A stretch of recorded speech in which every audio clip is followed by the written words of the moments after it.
വണ്ടർഫോൾസ് വണ്ടർഫോൾസ് വണ്ടർഫോൾസ് എവിടെ തിരിഞ്ഞാലും വണ്ടർഫോൾസ്. അപ്പോൾ ഒരു ആലപ്പുഴക്കാരിയായിട്ട് ഞാൻ പോയി കണ്ടില്ലെങ്കിൽ അത് വളരെ മോശമാണല്ലോ എന്ന് ഓർത്തിട്ട് മാത്രം അമ്മേനെയും ചേച്ചീനെയും കുഞ്ഞിനെയും ഒക്കെ പേർക്കി കൂട്ടി ഈ കഴിഞ്ഞ ദിവസം ഞാനും പോയി വണ്ടർഫോൾസിലേക്ക്. ഞങ്ങൾ രണ്ടുപേരും ഞങ്ങൾ നാല് പേര് 2 വണ്ടികളിലായിട്ടാണ് പോയത്. അങ്ങനെ 199 രൂപയുടെ 3 ടിക്കറ്റ് എടുത്ത് ഞങ്ങൾ അങ്ങോട്ട് കയറിയപ്പോൾ കണ്ട കാഴ്ചയാണ് ഗൈസ് ഇത്.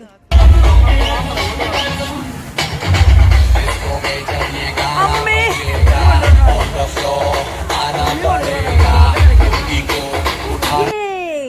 പാട്ടിൽ ഞാൻ അങ്ങോട്ട് വൈബായി. അപ്പം ഈ പാട്ട് കേട്ടിട്ടാണോ എന്നറിയത്തില്ല, അവിടെ നിൽക്കണ ആൾക്കാരും നല്ല അടിപൊളി വൈബിലാണ്.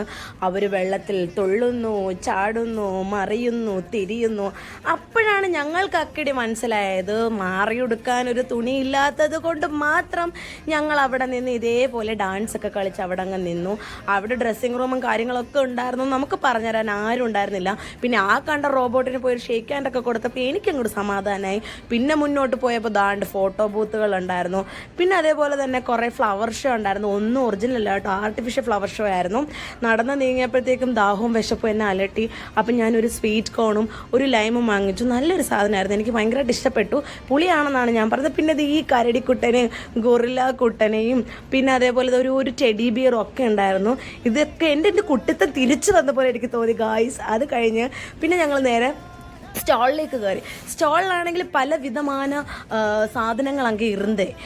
എന്തൊക്കെയാണെന്ന് എനിക്ക് മനസ്സിലായില്ല. എല്ലാം എങ്ങനെയാണ് എന്താണെന്നൊക്കെ ചോദിച്ച് കേട്ട് കണ്ട് മുന്നോട്ടങ്ങ് നോക്കി നടക്കുക, വേറെ പണിയില്ലല്ലോ. പിന്നെ കിട്ടുന്ന സാമ്പിളൊക്കെ ഇടയ്ക്ക് കഴിക്കുന്നുണ്ടായിരുന്നു.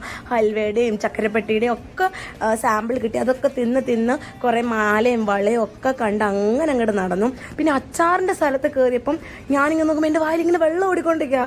എൻ്റെ മാത്രമല്ല, അവിടെ നിൽക്കുന്ന എല്ലാ ആൾക്കാരുടെ വായിൽ വെള്ളം ഓടിക്കൊണ്ടിരിക്കുക. പിന്നെ VR ഉണ്ടായിരുന്നു, കുറേ ഫുഡ് സ്റ്റോൾ ഉണ്ടായിരുന്നു. പിന്നെ ഇതിലെ മെയിൻ സംഭവം എന്ന് വെച്ച് കഴിഞ്ഞാൽ ഈ ആളെ പറ്റുന്ന സാധനമല്ല കേട്ടോ. അപ്പുറത്ത് കുറച്ചും കൂടി മാറി കൊളംബസും ജൈൻറ്റ് വീലും ഉണ്ടായിരുന്നു. അപ്പം നമ്മൾ ഈ 199ൻ്റെ ടിക്കറ്റ് എടുക്കണമെങ്കിൽ ഈ 2 റൈഡും ഫ്രീ ആയിരിക്കും. അങ്ങനെ ഞങ്ങളും ഒരു ആവേശത്തിൽ കയറി. എനിക്കറിയാമായിരുന്നു ഞാൻ ഭയങ്കര പേടിത്തൊണ്ടിയാണ്. കേട്ടോണേ. അതെ, നിങ്ങൾ കേട്ട ആ നിലവിളി ശബ്ദം എൻ്റെത് മാത്രമാണ്. അതെ ഗായ്സ്, അങ്ങനെ ജൈൻറ്റ് വീലേ കയറി ഞാൻ മേളിൽ നോക്കി ഈ വെള്ളം എവിടെ നിന്നാണ് വരുന്നത്, ഈ വെള്ളം എങ്ങോട്ടാണ് പോണത്, ഒരെത്തും പിടിയും കിട്ടിയില്ല. അങ്ങനെ ആലോചിക്കേണ്ട ആവശ്യമില്ല, നേരെ ഒരു ജോഡി ഡ്രസ്സായിട്ട് ഇവിടെ വന്ന് അങ്ങോട്ട് വൈബടിച്ചോ. പിന്നെ ചില ആൾക്കാർ പറയുന്നുണ്ട് ഇവിടെ ആ മണമുണ്ട് ഈ മണമുണ്ട്, അങ്ങനെ ഒന്നുമില്ല ഗായ്സ്. നിങ്ങൾക്ക് കണ്ണും പൊട്ടി വരാം, 199 രൂപ മസ്റ്റാവില്ല. അപ്പോൾ ഓക്കെ, ബൈ.